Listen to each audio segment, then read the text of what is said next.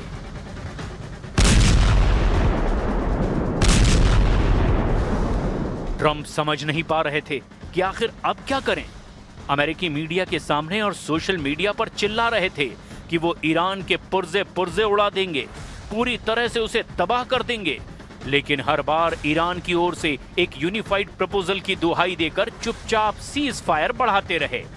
ये कालीबाफ की रणनीति की सबसे बड़ी जीत थी।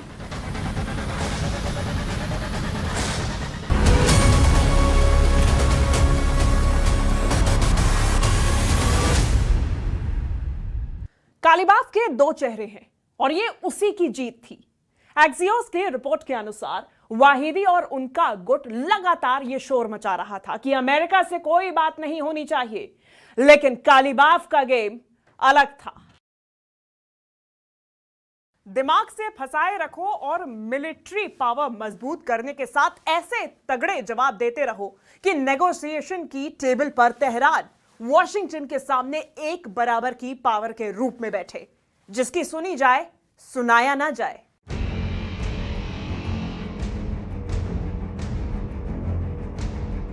यही वो समय था जिसके लिए कालीबाफ को तैयार किया गया था।